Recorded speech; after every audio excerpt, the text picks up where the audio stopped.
Smoking causes cancer and alcohol consumption is injurious to health. धूम्रपान cancer का कारण बनता है और शराब का सेवन स्वास्थ्य के लिए हानिकारक है। धूमपान ক্যান্সারের কারণ হয় এবং মদ্যপান স্বাস্থ্যের জন্য ক্ষতিকর।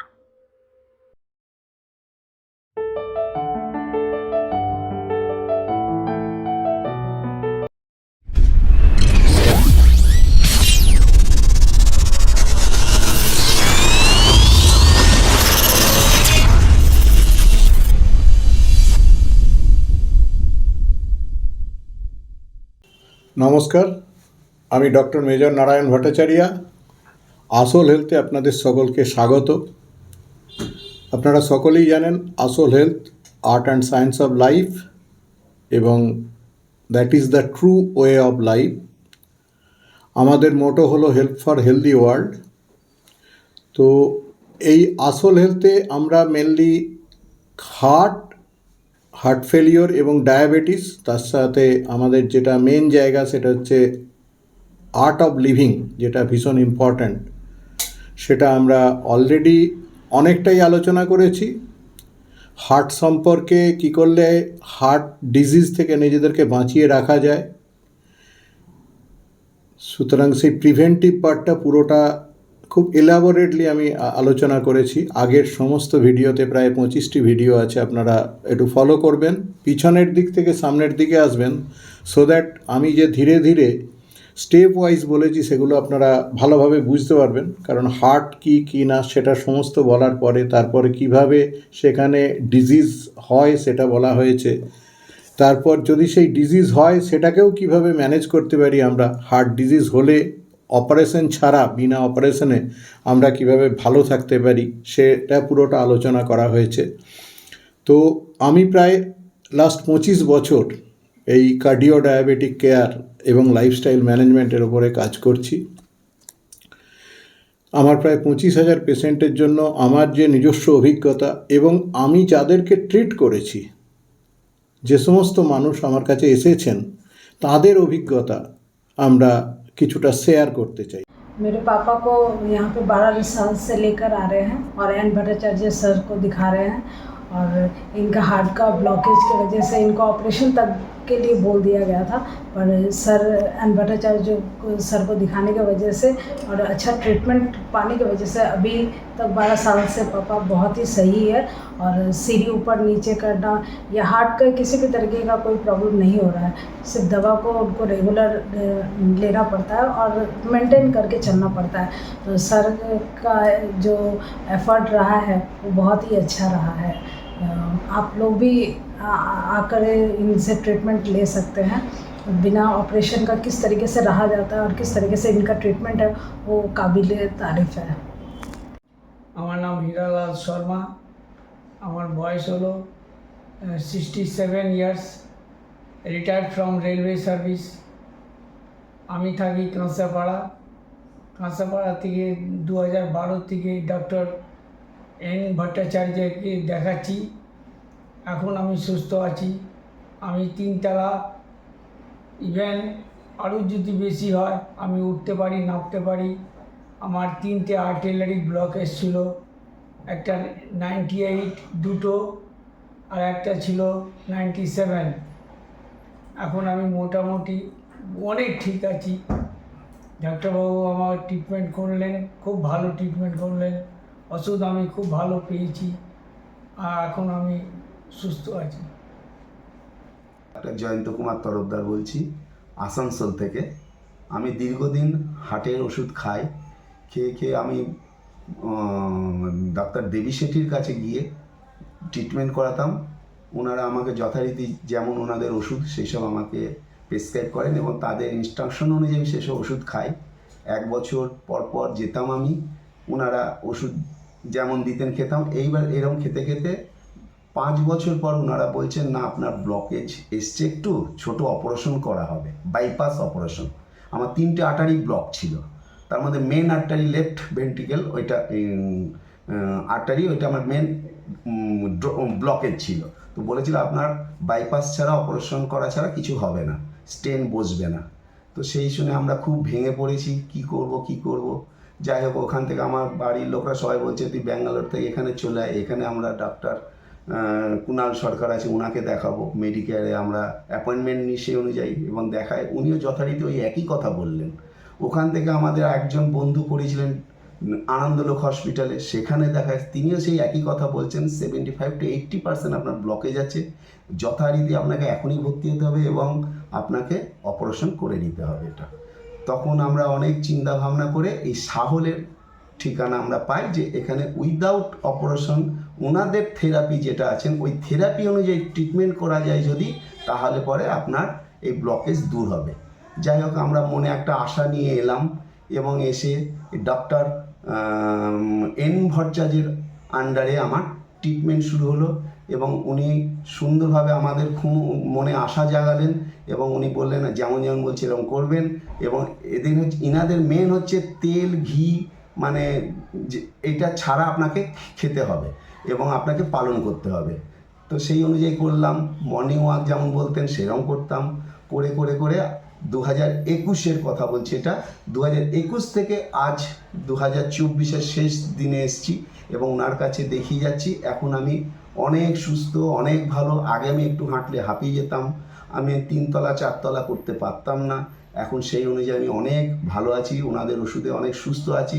সেই জন্য আমি বলছি বারবার আপনারাও এনাদের আন্ডারে আসুন এবং বিশেষ করে ডক্টর এন ভট্টাচার্য যেভাবে ট্রিটমেন্ট করেন, ওনার আন্ডারে যদি আপনারা থাকেন, এটা আমি ওনার প্রচার করছি না, এটা আমি কিন্তু ওনার আমি যেটা পেয়েছি, যেভাবে আমি চলে ভালো হয়েছি, সেই হিসাবে আপনাদের রিকোয়েস্ট করছি আপনারা অপারেশনের আগে একবার অন্তত চিন্তা করে এই সাওলের ডক্টর এন ভট্টাচার্যের কাছে এসে আপনাদের অসুবিধাটা বলুন এবং উনি সেইভাবে আপনাকে গাইড করে দেবেন। এটাই আমার মূল কথা। আপনারা মিসগাইড হবেন না, ওনাদের কথায় ভুলবেন না। ওনারা অনেক কিছু ভয় দেখান এবং আমি তার জ্বলন্ত উদাহরণ। আমাকে বলেছিলেন যে আপনি ব্যাঙ্গালোর থেকে এখন আপনি বাড়ি যেতে পারবেন না, কলকাতা তো অনেক দূর, আমরা কিন্তু কোনো রিস্ক নেব না।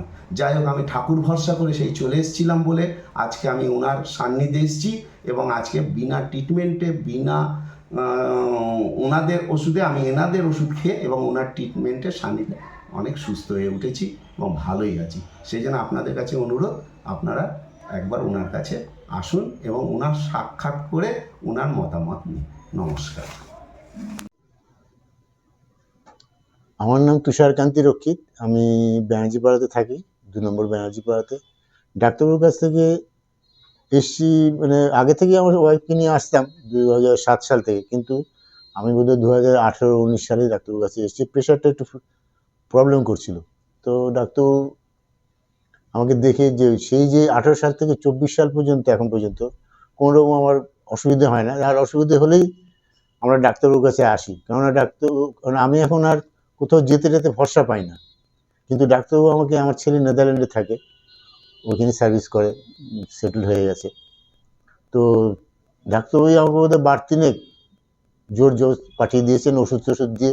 আমি ওইখানে গেলে কিন্তু সত্যি খুব ভালো থাকি, কিন্তু এইখানে এলে আবার মন মরা লাগে। যাই হোক, ওদের পাই না বলে তাই হয়তো। কিন্তু ডাক্তারবাবু অবদান মানে করতে পারবো না, মানে কাটাতে পারবো না, এত সুন্দর। আর আমাদের কোনো অসুবিধা হলেই, এই যে ডাক্তারবাবু বিদেশে যায়, আমেরিকা যায়, জাপান যায়, আমাদের তখন চিন্তা, ডাক্তারবাবু আপনাকে তো অনলাইনে পাবো তো, আপনি সেভাবে করে নিয়ে গেছেন তো? বলে হ্যাঁ, প্রয়োজন হলে কথা বলেন, আপনি ওর পাবেন।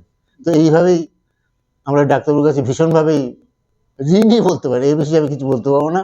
আর ডাক্তারবাবু ছাড়া আমরা কিছু বুঝি না, কেননা কিছু হলেই ডাক্তারবাবুটি দেখিয়ে আসি। আপনারা তো চিন্তা করছেন না, আমরা একসাথে আছি, আমরা সবাই একসাথে। এই যে ডাক্তারবাবু যে সাপোর্টটা দিচ্ছে, একসাথে আছি, এটাই আমার কাছে বিরাট পাওনা। আর আমার কিছু বলার নেই। ডাক্তারবাবু যেন আরও সুস্থভাবে সবাইকে এইভাবে ট্রিটমেন্ট, আমার ফ্যামিলির, আমার দিদি, আমার শাশুড়ি, আমার শালি দিদি, এদের সবাইকে দাঁড় করিয়ে রেখেছিলেন উনি। এখন তো অবশ্য তাদের বয়স হয়ে গেছে। শালি দিদি, হ্যাঁ, ওই বাঘাযতীন থেকে আমার শালি দিদি আসে দেখাতে। তো এইগুলো যে ওনার টাচে এসছে, হ্যাঁ দেখেছিল, বৌমা দেখিয়েছে।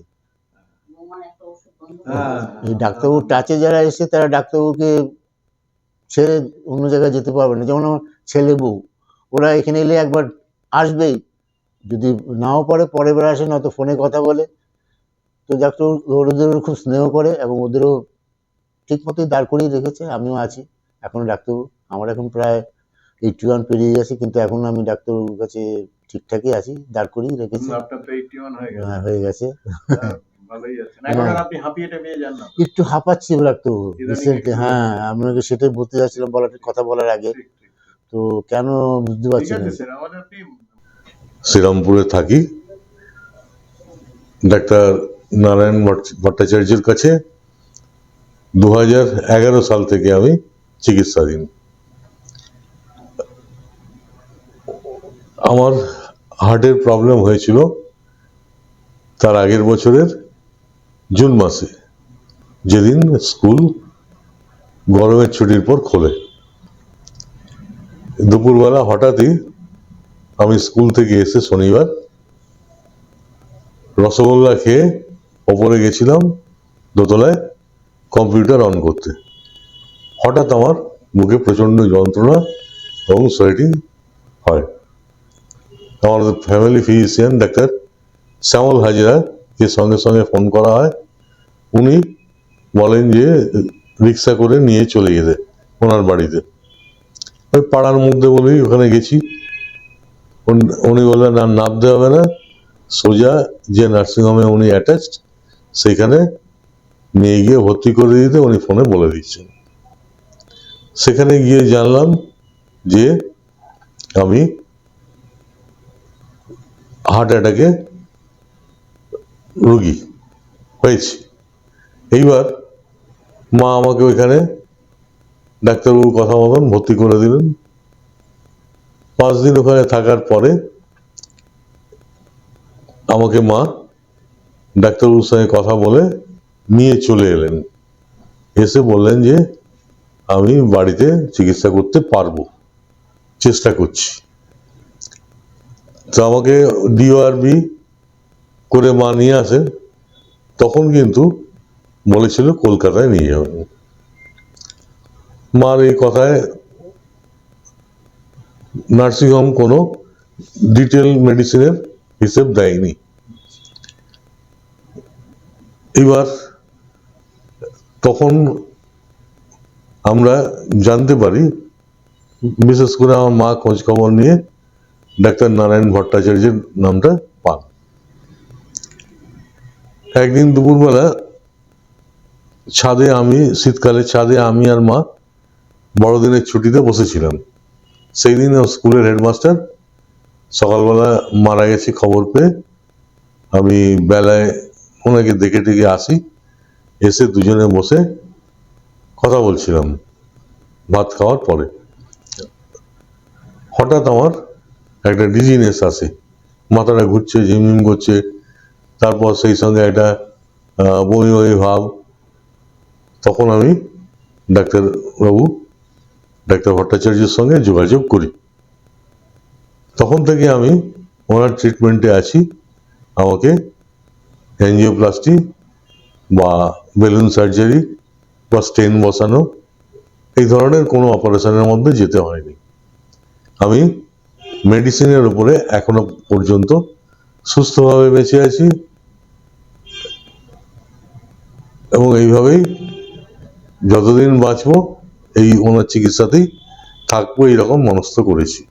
কেননা এই চিকিৎসাটা আমার মনে হয়েছে অনেক রিস্ক কম, ঝুঁকি কম। মাসে একবার আমি চেক আপ করাই। এই চেক আপে উনি ওষুধ বদলে বদলে দেন।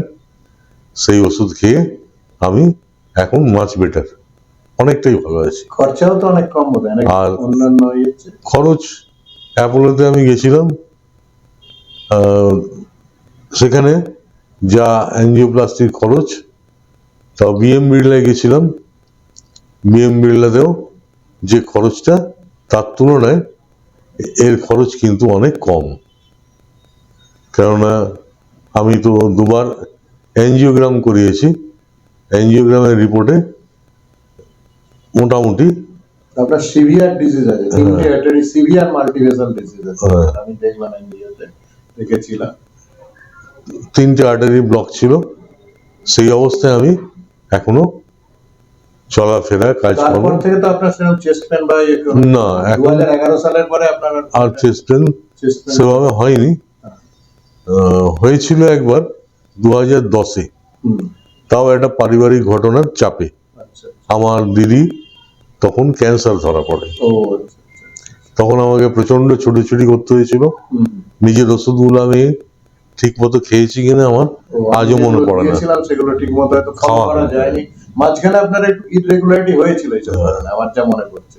2010 সাল থেকে 2010 সালের সময় আপনি বোধহয় হ্যাঁ। একটু মানে এসব চাপে 10 পড়েছিলেন। থেকে 16। হ্যাঁ, 11 সালে যখন আপনি এলেন, তারপরে আমার কাছে বোধহয় প্রথমে রেগুলার 2-3 বছর খুব রেগুলার এসেছিল। হ্যাঁ, মাঝখানে একটু গ্যাপ হয়েছিল, মাঝখানে একটু গ্যাপ হয়েছিল ওই। তখন আপনার এই চেস্ট পেন একবার আবার হয়েছিল। হ্যাঁ, দিয়ে এখন আপনি রেগুলার সবই তো ফলো করেন, হ্যাঁ, সবই ফলো করেন। সমস্ত ডাক্তারবাবু কথা মতন চলি, হুম। এবং এখন আমি মোটামুটি আপনার সবচেয়ে যেটা ভালো দিক সেটা হচ্ছে একদম রেগুলারলি মাসে একবার করে আপনি আসি। ফলো আপে আছেন। হ্যাঁ। এটা আমি দেখেছি, এটা বিরাট ব্যাপার আপনার। আপনি খুব রিলিজিয়াসলি এটা মেনটেন করেন, হ্যাঁ, একদম রিলিজিয়াসলি মেনটেন করেন। আমি ওষুধগুলো ডাক্তারবাবু নিয়মিত খাই। এবং প্রায় তো 13-14 বছর হয়ে গেল, 12 বছর তো হলোই। 12 বছর হয়ে গেল, একদম একদম মানে 2011 থেকে 2011 থেকে আর 24, 12 বছর হলো। 12রও বেশি, হ্যাঁ। 13-14 বছর হয়ে গেল প্রায়। হ্যাঁ, হ্যাঁ, দীপি আজ তো 24 শেষ হতে চললো, হ্যাঁ, 24 শেষ হতে চললো। সেই তবে 13 বছর প্রায় হয়ে গেল। তো সেই জন্য, এবং আপনার আরেকটা বিশেষ দিক আমার খুব মানে ভালো লেগেছে, সেটা হচ্ছে যে আপনি আমার যে এনজিও আছে রবীন্দ্রনগর হেলথ হ্যাঁ, ফাউন্ডেশন, তাকে ডাক্তারবাবু ডোনেশন দিয়েছেন বাচ্চাদেরকে খাওয়াবার জন্য, অনাথ শিশুদেরকে খাওয়াবার হ্যাঁ। জন্য। আরেকটা ব্যাপার, ডাক্তারবাবুর আছেন, উনি একটা এনজিও করেছেন। সেই এনজিও থেকে অনেক গরিব মানুষের, বিশেষ করে বাচ্চাদের অনেক উপকার করেন। তার মধ্যে আমি একটা দুটো ব্যাপারে কন্ট্রিবিউট করি। হ্যাঁ, সেটা হচ্ছে বিশেষ করে বাচ্চাদের ভালো খাওয়ানোর জন্যে, অনাথ আশ্রমে খাওয়ানোর জন্য আপনি অনাথ আশ্রমে ভালো খাওয়ানোর জন্যে উনি যখন কালেকশন করেন আমি তাতে কন্ট্রিবিউট করি। এবছর আমাদের প্ল্যান আছে ব্যারাকপুর রামকৃষ্ণ বিবেকানন্দ মিশনে, হ্যাঁ, রমনারায়ণ মন্দিরে আমরা এই শীতকালে একবার সকলকে বাচ্চাদেরকে খাওয়াবো। খাও। হ্যাঁ, সেই জন্য খুবই আনন্দের ব্যাপার। উনি ভীষণ সিম্প্যাথেটিক, বিশেষ করে এইসব কাজে আমাকে অনেক সাহায্য করেন। আমি আপনাদেরকে রিকোয়েস্ট করবো, আপনারাও যদি চান আমার এনজিওর মাধ্যমে আপনারা সোশ্যাল কাজ যদি করতে চান করতে পারেন। আমার সাথে প্রায় 20-22 জন ডাক্তারবাবু আছেন, কয়েকজন চার্টার্ড অ্যাকাউন্টেন্ট, কস্ট অ্যাকাউন্টেন্ট আছেন। আমাদের একটা অর্গানাইজেশন, আমরা বিভিন্ন সময়ে বিভিন্ন হেল্প করে থাকি। আমার অর্গানাইজেশনের নামই হচ্ছে health foundation, Rabindranagar health foundation. এবং সেখানে আমরা যেমন ইয়াসের পরে ত্রাণ দিয়েছি, মেডিকেল ক্যাম্প করেছি। প্রত্যেক বছর আমরা অনাথ আশ্রমকে খাওয়ানো, প্রত্যেক বছর বড় মেডিকেল ক্যাম্প 26 জানুয়ারি, আমি আর্মিতে ছিলাম সেই জন্য আর্মি রিলেটেড লোক হওয়ার জন্য 26 জানুয়ারি আমরা সেলিব্রেট করি by medical camp, huge mega camp. আর আমাদের ডাক্তারদেরকে নিয়ে একটা এডুকেশনাল প্রোগ্রাম প্রত্যেক বছর হয়, প্রায় 100 জন কার্ডিও ডায়াবেটিকের অনেক বড় বড় ডাক্তারবাবুরা, এবং বাকি আমরা শুনি, সেই প্রোগ্রামও আমরা করে থাকি। তো আপনাদের যদি মনে হয় যে আমাদেরকে সঙ্গে যোগ দেবেন, তাহলে আপনারাও দিতে পারেন। এবং আমরা চাইছি যে আমরা সকলে মিলে যাতে সোসাইটিতে আমরা ভালো কাজ করতে পারি, সোসাইটিটাকে অনেক ভালো দিকে নিয়ে যেতে পারি, প্রত্যেকের যেন হেলদি হার্ট, হেলদি লাইফ হয়। হ্যাঁ, আমাদের মোটো হচ্ছে হেলথ ফর হেলথ। নমস্কার, আমি শুভ্রা বিশ্বাস। আমার পাশে হাজবেন্ড আছে বাঁদিকে, উনি সুনীল কুমার বিশ্বাস। আর আমার ডান দিকে আছেন ডাক্তারবাবু ডক্টর নারায়ণ ভট্টাচার্য। তো আমি এখানে 1 বছর 2 মাস হলো ট্রিটমেন্ট চলছে আমার। এর আগে আমি চাকদায় থেকে আসছি, আমি চাকদায় ছিলাম। ওখানে 3 জন ডাক্তার আমাকে দেখছিল, দেখতে দেখতে ওনারা আমাকে রিল্যাক্স করতে পারেননি। মানে আমি একটু হাঁটলেই হাঁপিয়ে যেতাম, আমার ভীষণভাবে কষ্ট হতো, বুকে পেন শুরু হয়ে যেত। তো আমার মেয়ে এই ডাক্তারবাবুর খোঁজ দেন, তারপরে মেয়ের সঙ্গে আমি এই ডাক্তারবাবুর কাছে আসি। তো ওনার ট্রিটমেন্টেই এখন রয়েছি। এখন আগের তুলনায় অনেক অনেক বেটার। এখন আমি হাঁটতে গেলে অত কষ্টও হয় না। আর আগে সিঁড়ি ভাঙতে পারতাম না, এখন সিঁড়ি ভাঙছি। আর এখানে থেকে আমি যে ট্রিটমেন্টটা পাচ্ছি, হ্যাঁ, আমাকে আর স্ট্রেন ফেন বসাতে হয়নি বা ব্রেসমেকারও বসাতে হয়নি এই ডাক্তারবাবু কৃপায়। ওনাকে অসংখ্য ধন্যবাদ। আর আজকেও আমি ওনার কাছেই রয়েছি। তো আপনি ভালোই আছেন? আমি ভালোই মোটামুটি আছি, সব কাজকর্ম করেন সব বাড়িতে? কাজ করি বাড়িতে, হুম। আর কোনো রকম কোনো অসুবিধা নেই। আপনাকে আমি যা বলেছি ওগুলো সব মেনে চলেন? আপনি হাঁটেন প্রত্যেকদিন? হ্যাঁ, প্রতিদিন হাঁটি। কতক্ষণ হাঁটেন? আধা ঘন্টা হাঁটি। বাহ। আর ডিপ ব্রিদিং করেন? ডিপ ব্রিদিং করছি। সকালে বিকালে করেন? সকালে বিকালে করছি। আচ্ছা। শুতে যাওয়ার আগেও করি। আর একটুখানি ফ্রি হ্যান্ড এক্সারসাইজ এই সবগুলোই চালিয়ে যাচ্ছি। আর খাবার সময় যেহেতু বলেছেন যে তেল ঘি এইসবগুলো একটু কম খেতে হবে, মানে চলবে না, না চালানোই ভালো, তো তেলটাও সেগুলো সব মেনে চলি। আর ফলের উপরেই বেশি থাকি, আর কি বলে ওটাকে স্প্রাউট জাতীয় খাবার খাই। প্রচুর ভেজিটেবলস খাই, স্যালাড খাই, এইগুলো নিয়েই আছি। খুশি থাকেন, আনন্দে থাকেন? দাদা আপনি কি বলবেন, উনি কি আনন্দে থাকেন এখন, ভালো থাকেন? আপনার কি মনে হচ্ছে? হ্যাঁ, উনি এখন অনেকটাই আনন্দেই আছেন। আচ্ছা, আপনার কি ওপিনিয়ন? আমার ওপিনিয়ন, আমি দীর্ঘদিন ধরে ওনাকে নিয়ে অনেক সমস্যায় ছিলাম, বিভিন্ন ডক্টর সাহেবের কাছে গেছি, কিন্তু উনি ঠিক করতে পারেনি। তারপরে আমার মেয়ে নবনীতা বিশ্বাস, ওনার মাধ্যমে ডক্টর মেজর সাহেবের খবরটা আমরা পাই, ডক্টর সাহেবের কাছে আমরা দেখাই, তারপরে আমাদের আমার ওয়াইফের ট্রিটমেন্টটা চলছে এখন। উনি খুব ভালো আছেন আগের থেকে। আগে চলাফেরা করতে পারতেন না, ওনার খুব সমস্যা হতো, এখন নিজে নিজে সমস্ত কাজ করতে পারছেন, ওনার অনেকটা সুবিধা হয়েছে। আপনারা রেগুলার এসে দেখিয়ে যান? আমরা চাকদার থেকে রেগুলার, মাসে নদিয়া জেলার থেকে, চাকদার থেকে আমরা এসে ওনাকে দেখিয়ে দিয়ে যাই, মাসে একবার করে এসে দেখিয়ে দিয়ে যাই। ডাক্তারবাবু ভালো করে ওনাকে ট্রিটমেন্ট করছেন, উনি ভালো আছেন।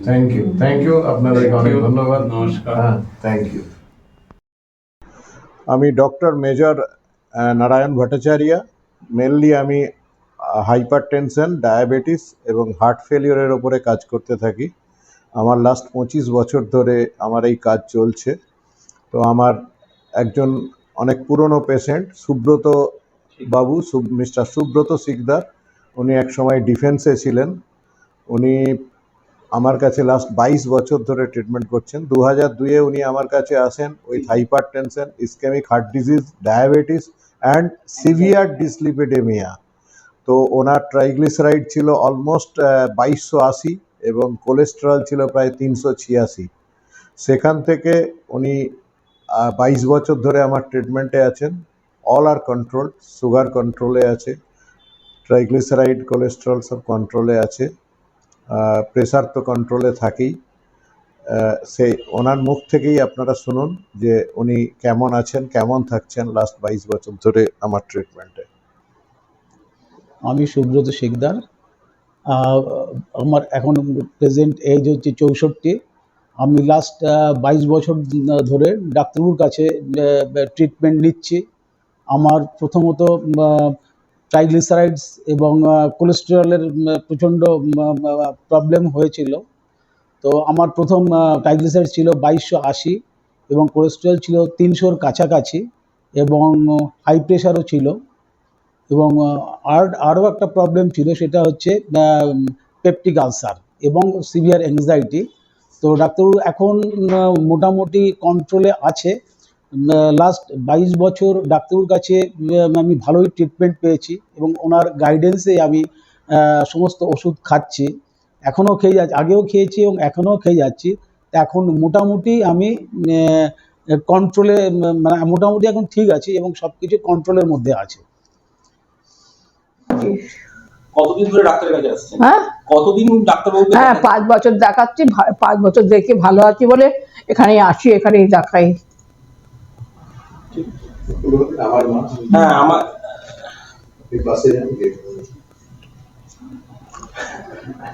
আমার মা 5 বছর ধরে আছে, দেখাচ্ছেন ডাক্তারের কাছে। তো ভালো আছি বলে, যে মানে উনি ভালো আছে বলে fine at the age of 85 years.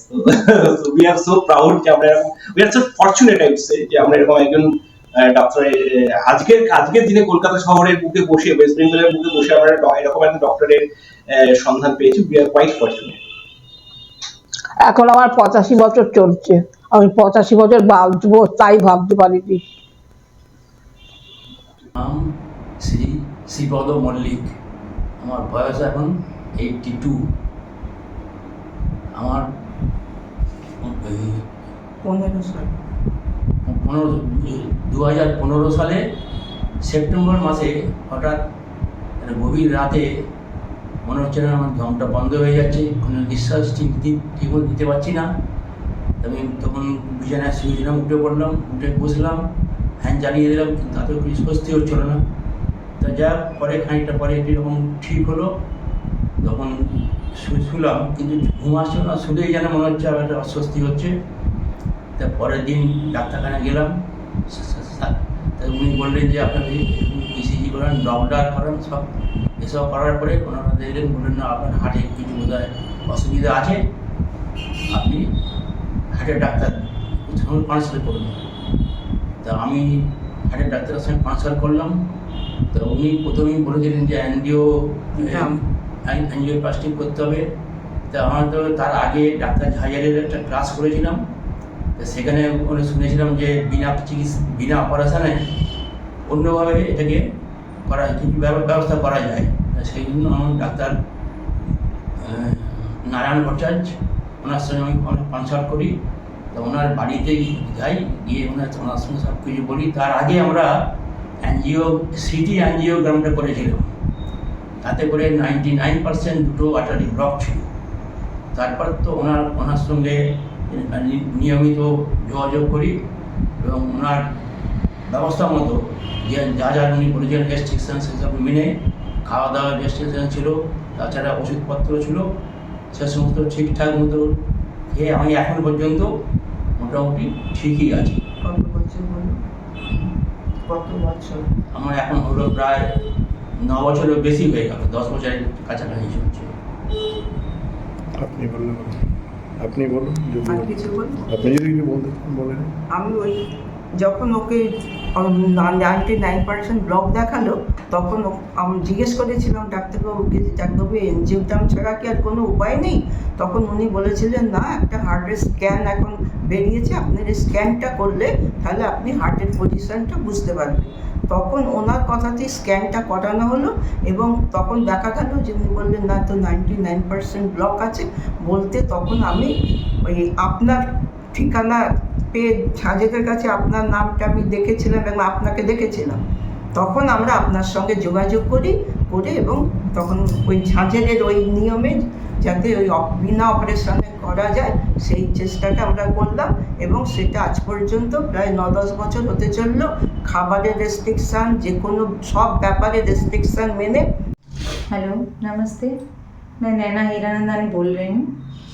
मैं यहाँ डॉक्टर साहब का इलाज कराने आती हूँ।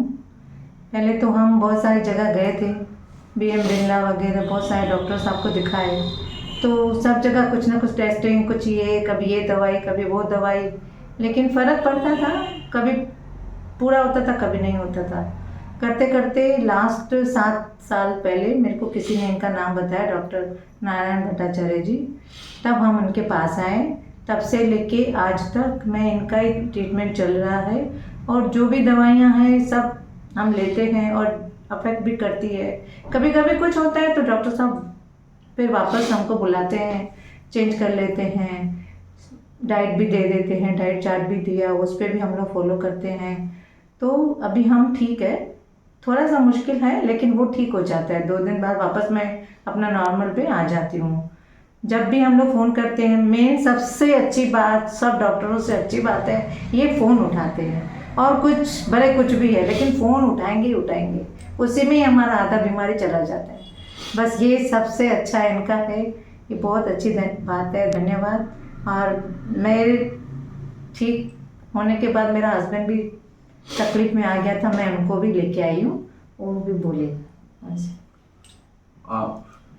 हम तो 3 साल पहले, कोविड के पहले मेरा तबीयत बहुत ख़राब था, बेड में था, तो डॉक्टर साहब के पास आए, वो मेडिसिन से हम ठीक हुए हैं।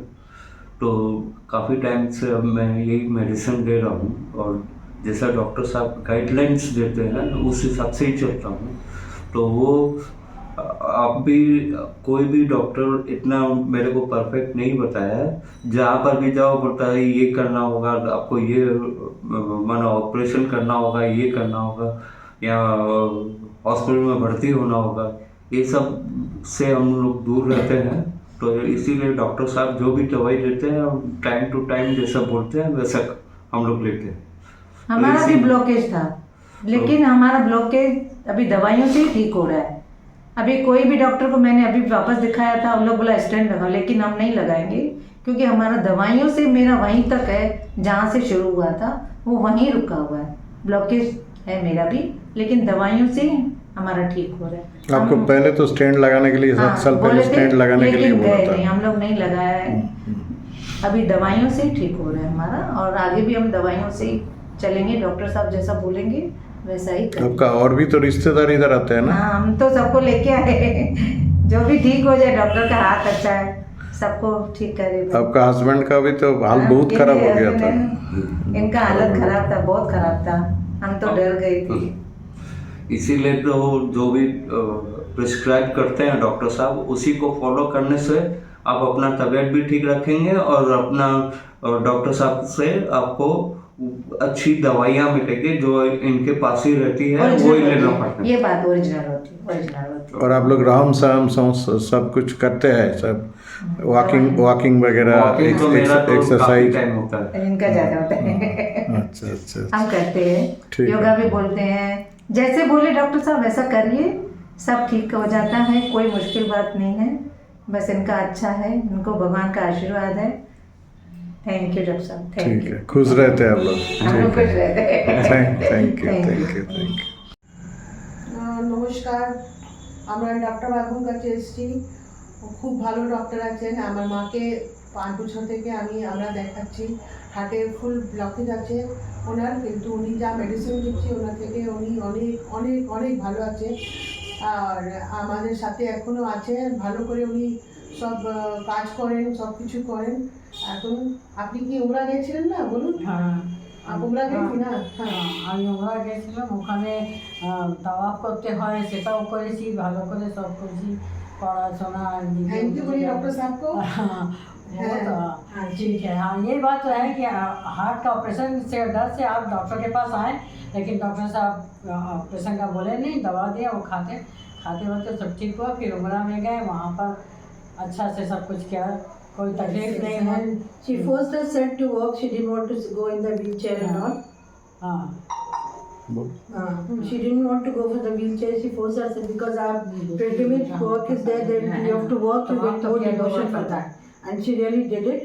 And we are really obliged to you and Mr. Bhattacharya that he has gave us a blessing. Though God has given us a mother, but he also gave us a blessing for 5 years. She is continuing her life without any hassle. Thank you, Dr. Sir. Thank you very much for your cooperation. And he's a very good counselor also. Yes. He counsels my mother very nicely so that she can have medicine every day. Thank you, Dr. Sir.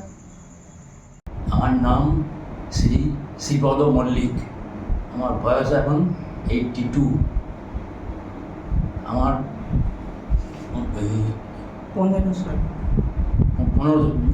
2015 সালে September মাসে হঠাৎ গভীর রাতে মনে হচ্ছে না আমার দমটা বন্ধ হয়ে যাচ্ছে, কোনো নিঃশ্বাস ঠিকমতো দিতে পারছি না। আমি তখন বিছানায় শুয়েছিলাম, উঠে পড়লাম, উঠে বসলাম, ফ্যান জ্বালিয়ে দিলাম, কিন্তু তাতেও কিছু স্বস্তি হচ্ছিল না। তা যা পরে খানিকটা পরে এরকম ঠিক হলো, তখন শুলাম, কিন্তু ঘুম আসছিল না, শুলেই যেন মনে হচ্ছে আবার একটা অস্বস্তি হচ্ছে।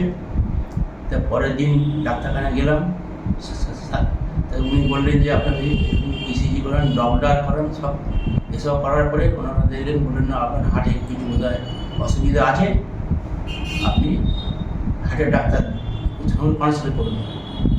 তা আমি হার্টের ডাক্তারের সঙ্গে কনসাল্ট করলাম। তো উনি প্রথমেই বলেছিলেন যে অ্যাঞ্জিওপ্লাস্টি করতে হবে। তা আমার তো তার আগে ডাক্তার ঝাইয়ারের একটা ক্লাস করেছিলাম, তো সেখানে শুনেছিলাম যে বিনা অপারেশনে অন্যভাবে এটাকে কিছু ব্যবস্থা করা যায়। সেই জন্য আমার ডাক্তার নারায়ণ ভট্টাচার্য, ওনার সঙ্গে আমি কনসাল্ট করি। তো ওনার বাড়িতেই যাই, গিয়ে ওনার সঙ্গে সব কিছু বলি। তার আগে আমরা সিটি অ্যাঞ্জিওগ্রামটা করেছিলাম, তাতে করে 99% দুটো আর্টারি ব্লক ছিল। তারপর তো ওনার সঙ্গে নিয়মিত যোগাযোগ করি এবং ওনার ব্যবস্থা মতো যে যা যা উনি বলেছেন রেস্ট্রিকশান সেসব মেনে খাওয়া দাওয়ার রেস্ট্রিকশান ছিল, তাছাড়া ওষুধপত্র ছিল, সে সমস্ত ঠিকঠাক মতো খেয়ে আমি এখন পর্যন্ত মোটামুটি ঠিকই আছি। কত বছর হলো? কত বছর? আমার এখন হলো প্রায় 9 বছরের বেশি হয়ে গেল, 10 বছরের কাছাকাছি চলছে। আপনি বললেন, আপনি বলুন, আর কিছু বলবো? আপনি যদি কিছু বলতে বলেন। আমি ওই যখন ওকে 99% ব্লক দেখালো তখন আমি জিজ্ঞেস করেছিলাম ডাক্তারবাবুকে যে ডাক্তারবাবু এনজিওগ্রাম ছাড়া কি আর কোনো উপায় নেই? তখন উনি বলেছিলেন না, একটা হার্টের স্ক্যান এখন বেরিয়েছে, আপনার স্ক্যানটা করলে তাহলে আপনি হার্টের পজিশনটা বুঝতে পারবেন। তখন ওনার কথাতেই স্ক্যানটা করানো হলো এবং তখন দেখা গেল যে উনি বললেন না, তো 99% ব্লক আছে বলতে তখন আমি ওই আপনার ঠিকানা পেয়ে ঝাঁঝেদের কাছে আপনার নামটা আমি দেখেছিলাম এবং আপনাকে দেখেছিলাম, তখন আমরা আপনার সঙ্গে যোগাযোগ করে এবং তখন ওই ঝাঁঝেদের ওই নিয়মে যাতে ওই বিনা অপারেশনে করা যায় সেই চেষ্টাটা আমরা করলাম এবং সেটা আজ পর্যন্ত প্রায় 9-10 বছর হতে চললো। খাবারের রেস্ট্রিকশান, যে কোনো সব ব্যাপারে রেস্ট্রিকশান মেনে এখন মোটামুটিও ভালোই আছে। কারণ এই অভিজ্ঞতাগুলো আমাদেরকে অনেক সমৃদ্ধ করবে, আমাদেরকে অনেক কনফিডেন্স দেবে। আমরা যে হার্ট ডিজিজ নিয়েও অনেক ভালো থাকতে পারি সেটা আমরা বুঝতে পারবো এই পেশেন্টদের অভিজ্ঞতার থেকে, এবং পেশেন্টদের মধ্যে কতটা পজিটিভ অ্যাটিটিউড, তারা আমাদের এই যে নলেজ, হার্ট সম্পর্কে প্রপার নলেজ, সেটাকে কিভাবে কাজে লাগাচ্ছে, কিভাবে তারা তাদের লাইফস্টাইলটাকে মডিফাই করছে। কারণ আমি যেগুলো বলি সেগুলো কিন্তু খুব যে ডিফিকাল্ট ব্যাপার, একটা অন্য কোনো রকেট সায়েন্স এরম ব্যাপার না, খুব সিম্পল ওয়েতে বলি এবং চেষ্টা করলেই সেগুলোকে ফলো করা যাবে। খুব ডিফিকাল্ট ব্যাপার নয়, আমরা আমাদের লাইফে এগুলোকে অ্যাডপ্ট করতে পারি। হয়তো কিছু পারমুটেশন কম্বিনেশন থাকবে, কিছু হয়তো মাইন্ডসেট একটু চেঞ্জ করতে হবে, কিছু হয়তো খাবার দাবারের মধ্যে 19-20 চেঞ্জ আসবে, হ্যাঁ, কিন্তু এগুলো যদি করি তার জন্য যে অ্যাডভান্টেজটা পাবো সেই অ্যাডভান্টেজটা কিন্তু অনেক বেশি। সেটা আমাদের যে এই লাইফস্টাইল ডিসঅর্ডার, যেটা আজকে মেনলি হার্ট এবং ডায়াবেটিস, যেটা পৃথিবীতে সবচেয়ে বড় আকারে কোটি কোটি মানুষ মারা যাচ্ছেন, হ্যাঁ, আমরা যদি একটু খেয়াল করি, অনেক সময় দেখবেন জীবনে ঘটনা অনেক ছোট, ঘটনার ইম্প্যাক্ট অনেক বড় হতে পারে। যেমন আমি জাস্ট একটা এক্সাম্পল দেওয়ার জন্য বলছি, ধরুন আমরা খুব ক্যাজুয়ালি অনেকে মশারি খাটাই না, তো একটা মশা হয়তো আমাকে কামড়ালো, একটা মশা কামড়ানো আমার জীবনে হয়তো সবচেয়ে ইনসিগনিফিক্যান্ট একটা ঘটনার মধ্যে পড়তে পারে, যে একটা মশা আমাকে কামড়েছে। এর কিন্তু এটা যদি কজ হয়, এর এফেক্ট হতে পারে যে এর জন্য আমার জীবন চলে গেল। That may be the most significant event in my life. তো যেটা মোস্ট ইনসিগনিফিক্যান্ট কজ, তার এফেক্ট হলো most significant damage in my life. তো একটা মশা কামড়ালো, তার জন্য ফ্যালসিপিরিয়াম ম্যালেরিয়া হয়ে আমি মারা গেলাম। তাহলে এই দুটোকে যদি কোরিলেট করেন তাহলে বুঝতে পারবেন যে কজটাকে আমরা অনেক সময় গুরুত্ব দিই না, কিন্তু তার এফেক্টটা থেকে আমাদেরকে অনেক বেশি বড় ধাক্কা খেতে হয় জীবনে। সেই জন্য যদি আমরা এই কজটাকে একটু বুঝতে পারি এবং সেগুলো ম্যানেজ করতে পারি, অনেক ছোট ছোট কিছু, অনেক বড় স্টেপ নেওয়ার দরকার নেই, স্মল ইনক্রিমেন্টাল ইমপ্রুভমেন্ট। আমি ছোট ছোট কিছু জিনিস কতকগুলোকে যদি একটু মডিফাই করি, আমার যদি একটু হ্যাবিটকে একটু মডিফাই করি, একটু হবিকে মডিফাই করি, আমার মেন্টাল সেট আপ যেটা আছে তাকে যদি একটু মডিফাই করি, আমার যে লাইফস্টাইল আছে, যে খাওয়া দাওয়ার প্যাটার্ন আছে, যে এক্সারসাইজ প্যাটার্ন আছে, যে থিঙ্কিং প্যাটার্ন আছে, সেগুলোকে যদি একটু মডিফাই করি, আমার যদি এই পার্টগুলোকে অল্প অল্প মডিফাই করলে জীবনে অনেক বড় বেশি লাভ পাই, তাহলে আমি সেটা করব কি করব না। তো সেই জিনিসটাই আমি মেন যেটা ফোকাস করি সেটা হচ্ছে, আমি আপনাদেরকে অলরেডি বলেছি যে I never treat the whole of the patient, I treat the whole patient. আমি একজন মানুষকে তার যে বডি, মাইন্ড অ্যান্ড সোল, এই তিনটে পার্টেরকে গুরুত্ব দিয়ে আমি শুধু বডিটা ট্রিট করি এরকম না, তার যে মাইন্ড এবং তার যে সোল, সেই আত্মার পার্ট পর্যন্ত আমরা যাব, সকলকে বোঝাবো। কিন্তু আমি যখন কাউন্সেলিং করি, পেশেন্টদের কাউন্সেলিং আমার কাছে খুব ইম্পর্ট্যান্ট মনে হয়, কারণ আমরা হয়তো পেশেন্টদেরকে সব দিই কিন্তু পেশেন্টকে এডুকেট করি না অনেক সময়। আমার প্রথম কাজ হচ্ছে পেশেন্টকে এডুকেট করি, পেশেন্টকে অন্ধকার থেকে আলোতে আনি। এটা হচ্ছে আমার ট্রিটমেন্টের একটা স্পেসিফিক স্টাইল বলতে পারেন, এবং এইটার জন্যই আমার পেশেন্টরা এত সুস্থ থাকেন, ভালো থাকেন, আমার কথা শুনে চলেন। এবং এই পেশেন্টদের কিছু কথাবার্তা বা যে মানুষরা আমার কাছে এসেছেন তারা কতটা সুস্থ আছেন, কেমন আছেন, কিভাবে আছেন, সেগুলো যদি একটু শুনে আপনাদেরও সকলের উপকার হয়, আপনারা যদি উপকৃত হন, সেটা আমরা চেষ্টা করছি। আপনারা শুনতে থাকুন, দেখতে থাকুন। পরবর্তী বেশ কয়েকটি ভিডিওতে আমার কয়েকজন আমার কাছে আসা মানুষ যারা উপকৃত হয়েছেন তাদের কথা আসবে।